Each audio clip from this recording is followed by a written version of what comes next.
ঈদের পর দেশের ৪টি শহরে আয়োজন করা হচ্ছে স্বাধীনতা কনসার্ট। বিএনপি ও এর অঙ্গ সংগঠনের নেতাদের নিয়ে গঠিত সংগঠন সবার আগে বাংলাদেশ ফাউন্ডেশন এই কনসার্টের আয়োজন করেছে ১১ই এপ্রিল। রাজধানী ঢাকার মানিক মিয়া অ্যাভিনিউ, চট্টগ্রামের M A Aziz stadium, Khulna stadium ও বগুড়ার নির্দিষ্ট একটি মাঠে একসঙ্গে অনুষ্ঠিত হবে এই কনসার্ট। আয়োজকদের মতে মূলত স্বাধীনতা দিবস উদযাপন এবার রোজার মধ্যে হওয়ায় ঈদের পর এই আয়োজনের সিদ্ধান্ত নেওয়া হয়েছে। এই কনসার্টে পারফর্ম করবেন দেশের জনপ্রিয় ব্যান্ড ও শিল্পীরা। ঢাকায় গাইবেন নগর বাউল, ফিডব্যাক, শিরোনামহীন ও পাওয়ার স্টার সহ আরো অনেক। চট্টগ্রামে থাকছে মাইলস, সোলস, আর্ক, লালনের মতো ব্যান্ড।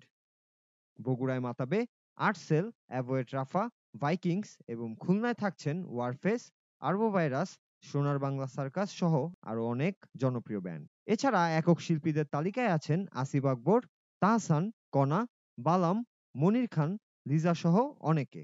এই কনসার্টকে ঘিরে সঙ্গীত প্রেমীদের মধ্যে ব্যাপক আগ্রহ দেখা যাচ্ছে। আয়োজকরা বলছেন উন্মুক্ত পরিবেশে সবার জন্য এই আয়োজন উপভোগ্য হবে।